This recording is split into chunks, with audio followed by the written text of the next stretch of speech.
नमस्कार दोस्तों, स्वागत है आपका हमारे चैनल पर एक नई कहानी के साथ।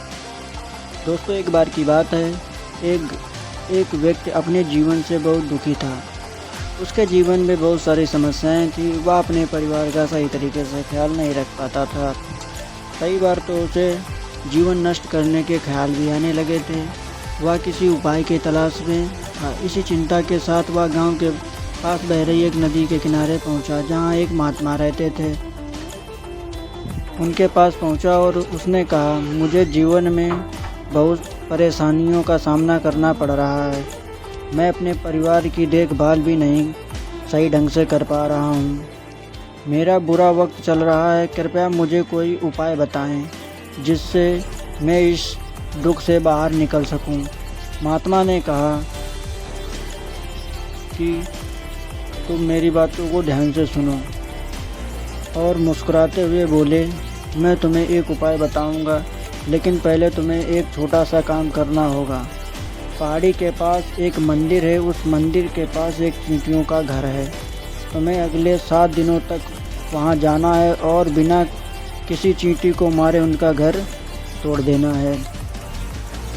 वह व्यक्ति यह सुनकर चौंक गया। सोचने लगा कि यह किस तरह का काम है, लेकिन उसने महात्मा की बात मानी। अगले दिन वह पहाड़ी के पास पहुंचा। वहां पहुंचकर उसने देखा वहां चींटियां अपना भोजन इकट्ठा कर रही थीं। उसका मन कमज़ोर हो गया। लेकिन महात्मा की बात याद करके उसने वह घर तोड़ दिया। चींटियां इधर उधर भागने लगीं और दुखी मन से वह लौट आया। अगले दिन वह फिर से पहाड़ी के पास पहुंचा और उसने देखा चींटियों ने एक अपना नया घर बना लिया था। उसने देखकर यह आश्चर्य हुआ कि इतनी मेहनत के बावजूद उन्होंने फिर से घर बना लिया है। उसे फिर से वह घर तोड़ दिया। वह लगातार यह करता रहा, लेकिन चींटियां हर बार अपना एक नया घर बनाती रहीं। तीसरे दिन उसने देखा कि चींटियों ने कुछ दूर पर एक नया घर बना लिया था। इस बार उसने उनका घर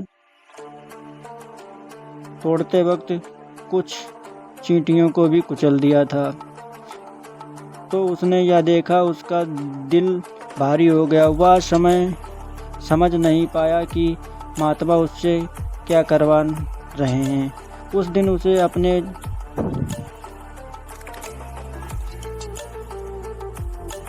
यह देखा, उसने दिल भराया और उसने कहा कि महात्मा ने मुझसे ऐसा क्यों करवाया। उस दिन से वह अपने किए पर पछतावा हुआ और अगले दिन वह चींटियों के लिए आटा लेकर आया और उन्हें खिलाया। 7वें दिन वह महात्मा के पास पहुंचा और बोला, महात्मा जी, मैंने चींटियों को घर कई बार तोड़ा, लेकिन अंत में मैं खुद को रोक नहीं पाया। मैंने उनके प्रति दया महसूस की और उन्हें नुकसान पहुंचाना बंद कर दिया है। अब मुझे रास्ता नहीं दिख रहा है जिससे मैं अपने बुरे समय को बदल सकूं।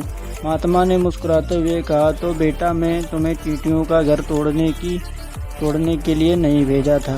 मैं चाहता था कि तुम उनसे कुछ सीखो। पहली बार तुमने कोई अपने ऊपर चिंताचकित बात को नष्ट किया और एक सच्चे मन से सोचा है कि जीवन में कितनी भी समस्याएं हो जाएं, लेकिन मुझे धैर्य रखना चाहिए। पहली बार तुमने देखा, चींटियों ने हर बार अपना नया घर बना लिया। जितनी बार तुमने तोड़ा, उतनी बार चींटियों ने एक अपना नया घर बना लिया।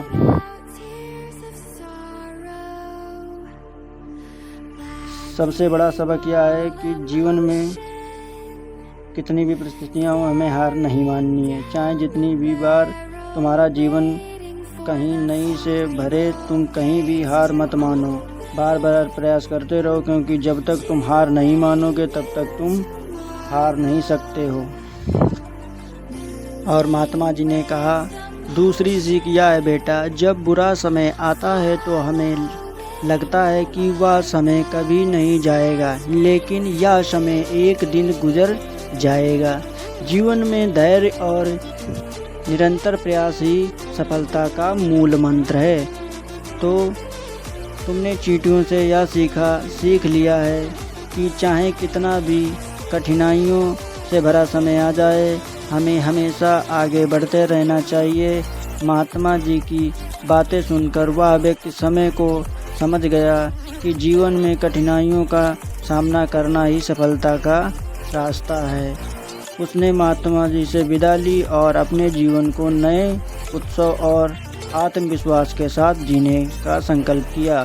अगर आपको हमारी कहानी प्रेरणादायक लगी हो तो हमारे वीडियो को लाइक करें, शेयर करें और हमारे चैनल को सब्सक्राइब करना ना भूलें। और बहुत बहुत धन्यवाद अगर आपने हमारी वीडियो यहाँ तक देखी। Thank you. अगली बार मिलते हैं एक नई कहानी के साथ। तब तक हमें सपोर्ट करें और नई कहानी तक आने का इंतज़ार करें। धन्यवाद और हमारे चैनल को सब्सक्राइब करना ना भूलें।